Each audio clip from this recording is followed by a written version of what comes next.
Are you considering a long distance relationship? If you are, there are 5 questions you must ask yourself before continuing. Hey guys, my name is Anna. If you're new to my channel, this is an advice channel for single guys who want to get the right girl. So as far as long distance relationships go, I have a little bit of experience because I have had 3 long distance relationships. And I will tell you a little bit more about what happened with each of those later in the video. But first, I just want to go through the 5 questions you need to ask yourself if you want to continue with a long distance relationship, because obviously if you're in a long distance relationship or considering it, then you are also probably considering a potential long-term relationship with this person. So the first question you need to ask yourself is, which one of you is going to move? Like, not right now, but eventually, if you want to be living in the same city and seeing each other on a regular basis, you need to be asking yourself which one of you is actually going to move to the other person's city or town. Because otherwise, if neither of you is going to move, and that's not a possibility, then are you wanting to have a long distance relationship forever? Maybe that would work for some people, but most people actually want to be able to wake up next to their sweetheart most days, except on the cranky days. Then you might want to be somewhere else. So the next thing is, does either of you have children? Because if you have children or if she has children, then that's also something to consider. Even if you're willing to move to her city, if you have children, which you probably don't, most of my viewers are younger, but if you do have children, first of all, are you a co-parent? Or depending on what the situation is there, are you willing to leave your kids behind to go to where she is, which means you're going to see your children less often? And the alternative, of course, is that is she willing, if she has kids herself, is she willing to bring her kids with her? And what might that look like for her children and their biological father, if they have anything to do with him? So that's another thing that you really have to consider. I mean, when we bring children into this world, as much as I like to taser the little noisy things, but they are our responsibility, and they must be one of our primary responsibilities first and foremost. And then the third thing that you need to be asking yourself is, who's going to foot the bill for when the other person moves? So let's say she moves, she's going to move wherever to your city or your town. But what's that going to look like financially? Is she going to give up a career to do that? Is she going to have to start over?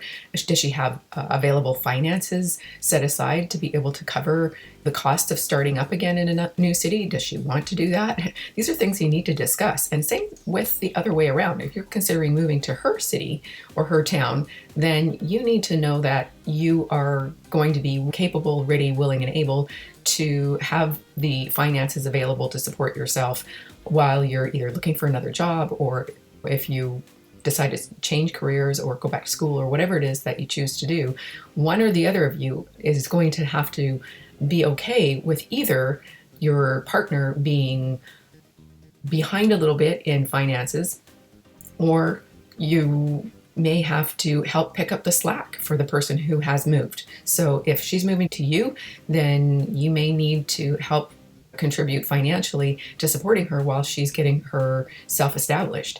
And same way the other way around. Not only that, for guys, if you guys are thinking of moving to where she's actually living for whatever reason, then you have to either be financially prepared for that or be mentally prepared for her to help you out if that's what you're going to do. And that's sometimes a challenge for men in allowing a woman to help them out financially, because in traditional roles, it's been, of course, the men have been providers. So even if you're a very modern person in this regard, it still will affect your ego a bit. So you're going to have to make sure that you discuss that and get your ego in check if you are going to be relying on the woman to help you out financially while you get started in her town. And then the fourth thing that you need to consider is, will there be immigration considerations? So just because everything else works out doesn't mean that you're going to be able to move to her country if she's in a different country.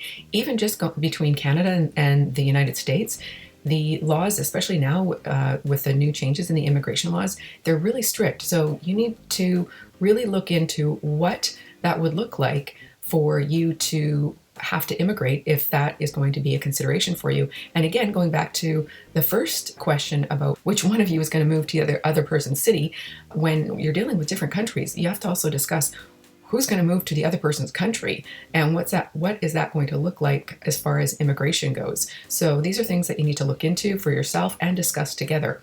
And then the fifth thing, of course, that you need to look for or ask yourself when you're considering a long distance relationship is, are you really that into the person? Have you spent enough time together in person to really know if this is something that's genuine and has potential, or is it just some kind of romanticized ideal because you haven't spent enough time together, or maybe you met on holiday where everything's joyful roses or whatever it is. It's not a reality land when you're on holidays or when you meet on summer vacation, or maybe if you've met online and you've Skyped or FaceTimed enough, you might have an idea as to what the other person is like, but have you really spent enough time with them in person, extended periods of time, not just a few days, but to be able to know whether or not you think you could actually live together? And I'm not just suggesting that you do a temporary live-in situation before you decide, but you may want to spend some time together living like a normal couple would where you're currently living, or in her town if you're considering moving there, or maybe you might want to do both to see where you will both do better together. So those are some things that you want to consider when you are considering a long distance relationship.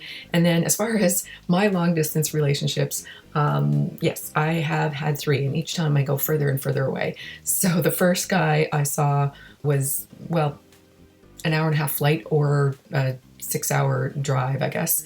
And we only ended up lasting about a year, not because of the distance necessarily, actually, but because our values actually just didn't match. But it took us about a year to discover that, or for me to discover that, actually, or not even for me to discover that, for me to actually listen to my intuition and tell me, hey, wait a minute, you can't change someone.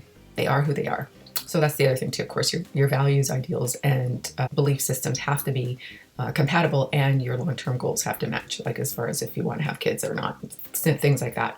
And so the next guy that I had dated was in Seattle, and I ended up sort of moving to Seattle, to the States, but it was kind of a back and forth thing. So I was there for 6 months, and then I was back in Canada because I didn't have like immigration and all the rest of it. But we did spend quite a bit of time together, and I think we were together for, what were we together for? A year and a half or thereabouts. And that's the guy I told you about last time who was a fraud.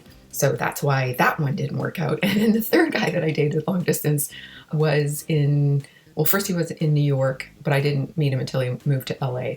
And again, I ended up moving to LA because at the time I was living in a small town, and I thought, let's see, Venice Beach, California versus small town. Well, obviously I wanted to try out sunny skies in California. And we were together how long? Just over a year. Like, so short enough that, we know that it didn't work out, obviously. And again, with that guy, yeah, again, just incompatible values. But it took spending time together and living together to actually find that out more. There were red flags for sure, but we definitely knew when we were living together that it wasn't going to work out. And we're still friends. I still respect him, and we don't talk very often, actually very rarely. He's got a new person in his life, so a lot of respect to her, of course. That's a whole other topic. If you want me to tell you about being friends with exes, write it in the comments and I'll maybe do a video. Anyways, but I think that kind of covers it. So if you have more questions about this particular topic, about long distance relationships, or if you're in a long distance relationship or considering one, let me know if you have a question about that in the comments, and I'll try to answer it as quickly as I can. YouTube really only notifies me about comments on my more recent videos, so if I've missed any comments on older videos, it's because I'm not aware of them. And please like, share, subscribe. I hope this was helpful, and I really liked Venice Beach, California. I gotta say, yeah, I really liked it there. So I would move back to the LA area if it was kind of close to the beach. Maybe. I really love Vancouver. I really love Vancouver. Okay, Have a great day. Oh, and don't forget to check the community tab, because that's where I post extra things and an offer. An offer. She honored. How does that go? He offered. Oh, he offered his honor. She honored his offer, and he was honor and offer all night.